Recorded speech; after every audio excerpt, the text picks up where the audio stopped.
নির্বাচন নিয়ে শঙ্কা আসলে আমাদের এখানে 16-17 বছর যাবত ইলেকশন হয় না, তো মানুষের ইলেকশনের অভ্যাসটাই বোধহয় চলে গেছে। তো আমি নিজে বিশ্বাস করি যে আমাদের অনেক অনেক মানুষ আছে যাদের 32, 33, 34 বছর হয়ে গেছে, জীবনে একবার ভোট দেওয়ার সুযোগ পায় নাই। তো আপনারা চিন্তা করেন, প্রায় সম্ভবত অন্তত প্রায় 5 কোটি মানুষ কখনো ভোট দিতে পারে নাই।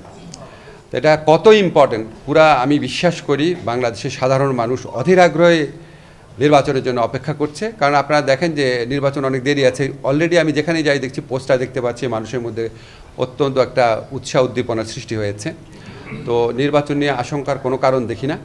আমি মনে করি রাজনৈতিক দলগুলো একে অপরের উপর চাপ সৃষ্টি করার জন্য বা আমাদের উপর চাপ সৃষ্টি করার জন্য কিছু কিছু কথা বলেন, আবার কিছু কিছু কথা হয়তো জেনুইনলি বলেন। তো সব কিছু শুনে হয়তো মনে হয় যে নির্বাচন নিয়ে একটা অনিশ্চয়তা বা আশঙ্কা রয়েছে।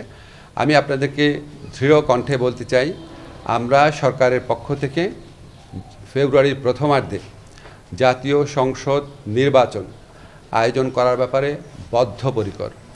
এটার সাথে সম্পর্কিত বা এটাকে বিলম্বিত করার কোনো ইস্যু আছে বলে আমরা মনে করি না। আমরা বিশ্বাস করি অবশ্যই ফেব্রুয়ারির প্রথমার্ধে জাতীয় সংসদ নির্বাচন অনুষ্ঠিত হবে, এবং এটার কোনো দ্বিতীয় চিন্তা বা না হলে কি হবে এই ধরনের কোনো চিন্তা আমরা মাথায় রাখছি না।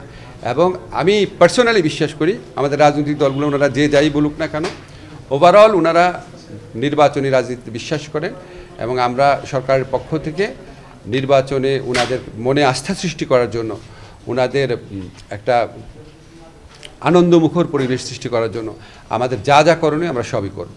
আমাদের এখানে ধরেন আমরা তো আসলে জামিনের ব্যাপারে মন্ত্রণালয়ের পক্ষ থেকে বিচারকদের কিছু বলতে পারি না। এটা বিচারকদের বিচারিক বিবেচনার ব্যাপার। তো বিচারিক বিবেচনার ব্যাপার এখানে আপনার তারপর আমরা মাঝে মাঝে করার চেষ্টা করি, বোঝার চেষ্টা করি কেন আপনার অধিক জামিন হচ্ছে কোথাও বা কেন জামিন হচ্ছে না কোথাও। জামিন দেওয়াটা আসলে শুধু বিচারকের উপর ডিপেন্ড করে না, এটা ডিপেন্ড করে যে পুলিশ কী রিপোর্ট দিচ্ছেন। এখন ধরেন পুলিশ যদি একটা রিপোর্টে বলে সন্দেহভাজন হিসাবে ওনাকে গ্রেফতার করা হয়েছে, তো সেটা তো আপনার জামিন না দেওয়ার যুক্তি থাকে না তখন। কিন্তু যদি বলে যে এখানে উনি এরকম একটা যোগ সাজসে যুক্ত ছিল বা ওনার ভিডিও ফুটেজে ওনার এটা দেখা গেছে, কণ্ঠ শোনা গেছে বা অন্য একজন ওনার সম্পর্কে এটা বলেছে, তখন না আপনার বিচারক জামিন দিবে কিনা সেটা নিয়ে দ্বিতীয় চিন্তা করতে পারে। তারপর হচ্ছে আমাদের এখানে যারা আইনজীবী যারা আছেন ওনাদের একটা ভূমিকা থাকে। এরকম আপনার অনেকগুলো পক্ষ, অনেকগুলো ফ্যাক্টর এখানে জড়িত থাকে। তা আমরা মনে করি যেখানে জামিন পাওয়ার যোগ্য সেখানে জামিন পেতে পারে, কিন্তু যারা আপনার জামিন পেয়ে একই ধরনের অপরাধ করতে পারে বা দেশের আইন শৃঙ্খলা পরিস্থিতি বিনষ্ট করতে পারে বা নিষিদ্ধ কোনো সংগঠনে তৎপরতা চালাতে পারে, তাদের যদি আপনার বেশি জামিন হয়ে যায় আমরা তো অবশ্যই আশঙ্কিত থাকি।